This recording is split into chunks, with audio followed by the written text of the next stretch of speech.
Sa aming mga mahal na kapatid at kapwa tagasunod ni Kristo, welcome sa inyong programang Ang Huling Panawagan ng Awa. Ito ay isang programa na itinatag upang ating mas makilala ang ating buhay na Diyos sa pamamagitan ng pagtuklas natin sa Kanyang kalooban. At ito ay ating maiintindihan sa Kanyang mga banal na salita. Samahan ninyo kami sa pag-aaral sa banal na kasulatan sa programang ito.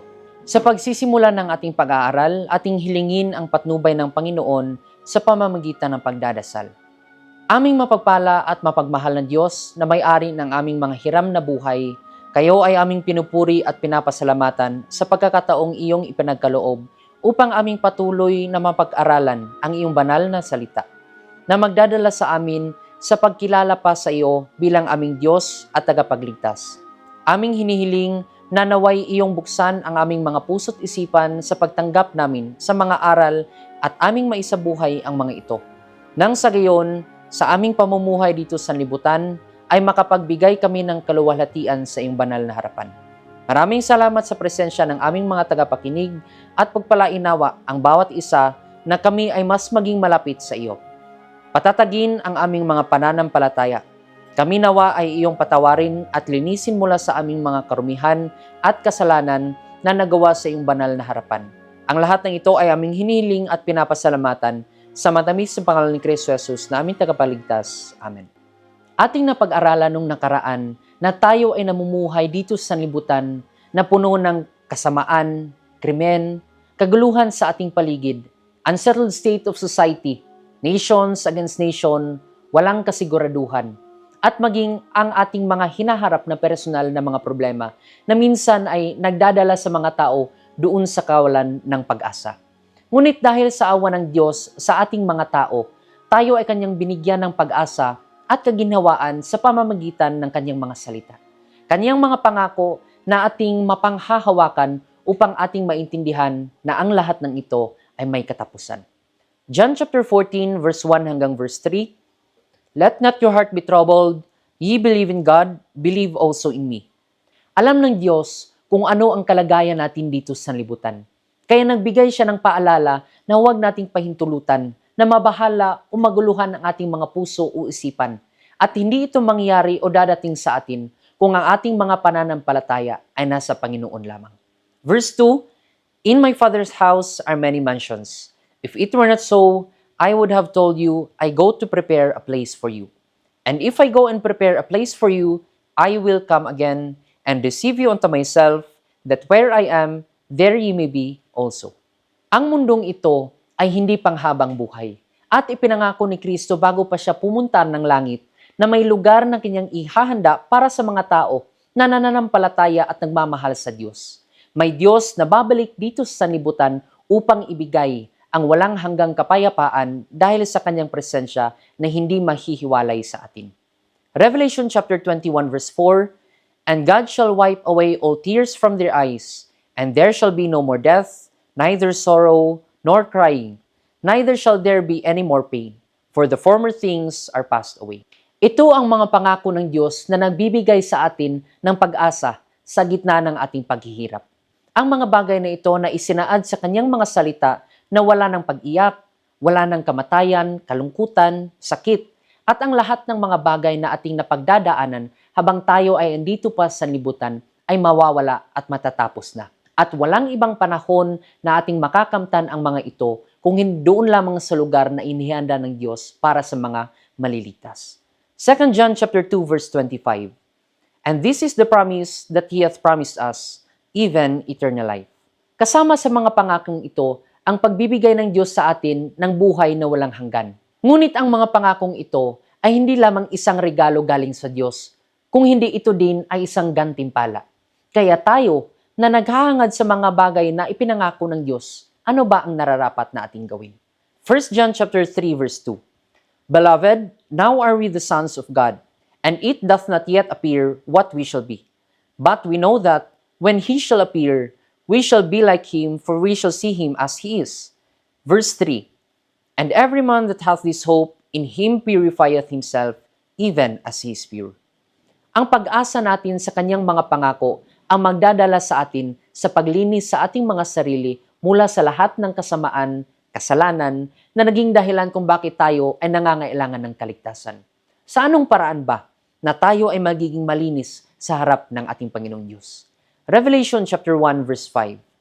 And from Jesus Christ, who is the faithful witness, and the first begotten of the dead, and the prince of the kings of the earth, unto him that loved us, and washed us from our sins in his own blood. Sa pamamagitan ng dugo ni Kristo ng kanyang inalay para sa atin, tayo ay magkaroon ng kalinisan mula sa kasalanan. Kaya sabi sa Psalms chapter 51, verse 2 hanggang verse 3, Wash me thoroughly from mine iniquity, and cleanse me from my sin. For I acknowledge my transgressions, and my sin is ever before me. Kaya't kinakailangan nating kilalanin na tayo ay makasalanan sa harapan ng ating Panginoong Diyos upang ang kanyang dugo ang maglilinis sa atin sa mga karumihan. Ganun din ang sinabi dito sa 1 John chapter 1 verse 9. If we confess our sins, He is faithful and just to forgive us our sins and to cleanse us from all unrighteousness. Ito ang mga kondisyon upang ang dugo ni Kristo ay maging mabisa sa paglilinis sa atin. Ngunit kung ating babasahin ang talata bago pa ang pagkumpisal natin sa ating mga kasalanan, sabi sa verse 7, But if we walk in the light, as He is in the light, we have fellowship one with another, and the blood of Jesus Christ His Son cleanseth us from all sin. Sapat na ba ang pagkilala natin na tayo ay makasalanan? Sabi sa talatang ito na magiging makabuluhan lang ang dugo ni Kristo sa paglilinis sa atin kung ating lalakaran ang liwanag. Psalms chapter 119 verse 105, Thy word is a lamp unto my feet and a light unto my path. Kahit patuloy at palagi nating ikumpisal at aaminin ang ating mga kasalanan, kung hindi naman tama ang ating pamumuhay at hindi natin nilalakaran ang kanyang mga salita, hindi rin natin maaangkin ang kalinisan. 1 Peter chapter 1 verse 22, Seeing you have purified your souls in obeying the truth through the Spirit unto unfeigned love of the brethren, see that you love one another with a pure heart fervently.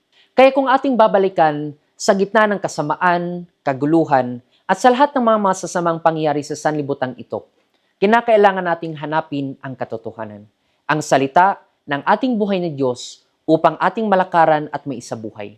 Nang sa gayon, ay ating matanggap ang mga bagay na pinagmumula ng ating pag-asa, mga pangako ng Diyos, ang kanyang inihandang lugar para sa atin, buhay na walang hanggan.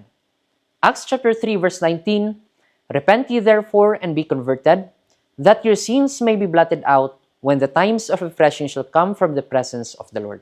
Ang inihandog ni Kristo na kalinisan sa pamamagitan ng kanyang dugo ay ating matatanggap sa kondisyon na tayo ay kinakailangan magsisi sa ating mga kasalanan at babaguhin natin ang ating pamumuhay upang maging sang-ayon sa katotohanan at liwanag na ibinigay o ipinaintindi ng Diyos sa atin. Revelation chapter 21 verse 27, And there shall in no wise enter into it anything that defileth, neither whatsoever worketh abomination, or maketh a lie, but they which are written in the Lamb's book of life. Kahit ang kanyang pangako na nagbibigay sa atin ng pag-asa, ay maaangkin lamang natin kung tayo rin ay magiging malinis mula sa lahat ng karumihan at kasalanan. Ating pasalamatan ang ating buhay na Diyos sa kanyang mga salita na nagbibigay sa atin ng gabay kung papaano tayo dapat mamuhay at mga bagay na kinakailangan nating gawin upang ang dugo ni Kristo ay hindi magiging walang kabuluhan para sa atin. Maraming mga bagay pa ang kinakailangan nating pag-aralan sa pagsuri natin sa mga aral ni Kristo na may malaking koneksyon at pakinabang para sa ating kaligtasan. Mas makikilala at malalaman natin kung papaano tayo nagkakasala, kung ano ba ang ating mga ginagawa na kasalanan pala sa harapan ng ating Panginoong Diyos. Dahil alam natin na ang paningin at pag-iisip ng Diyos ay napakalayo sa ating paningin at mga pag-iisip. At maiintindihan lamang natin ang kanyang kalooban sa pamamagitan ng patuloy nating pakikinig. Hanapin natin ang kanyang mga salita sa pamamagitan ng pag-aral natin sa banal na kasulatan. Kaya kayo po ay aming inaanyayahan na sumubaybay at sabay-sabay nating isabuhay ang mga aral na kanyang itinuro at ituturo pa sa atin. Sa ating pagtatapos, ating purihin at pasalamatan ang Diyos sa pamamagitan ng ating panalangin. Mapagmahal at mahabagin naming Diyos, kayo po ay aming pinupuri at pinapasalamatan sa pagkakataon na inyong ipinagkaloob upang aming mapag-aralan, mabasa, at mapakinggan ang iyong mga salita. Mga salita na nagbibigay aral sa amin kung papaano kami magiging malinis sa pamamagitan ng iyong dugo na iyong inalay para sa amin na mga taong makasalanan, upang amin ding matanggap ang mga bagay na aming ninanais habang andito kami sa sanlibutan. Kapayapaan, kaligtasan, at kasiguraduhan sa aming mga sarili na kahit kami ay namumuhay sa sanlibutang ito na punong-puno ng kasamaan, ay magiging panatag ang aming mga puso't isipan dahil alam namin na may Diyos na mapagmahal, mawain, at hinding-hindi kami pababayaan. Naway kami ay iyong patawarin sa lahat ng aming pagkakasala at mga pagkukulang sa isip man, sa salita at sa gawa. Pagpalain ang bawat isa sa amin, lalo na ang mga taga-subaybay na tapat na hinahanap ang iyong mga salita at kilalanin ka. Maraming salamat sa pagdinig sa aming mga dalangin. Ang lahat ng ito ay aming hiningi, pinapasalamatan, sa matamis sa pangalan ni Kristo Jesus na aming tagapagligtas. Amen. Maaring mag-like, share, and subscribe sa channel upang hindi natin makaligtaan ang mga susunod pa na ating pag-aaral sa programang ito. Sumasa atin nawa ang biyaya ng ating Panginoong Diyos.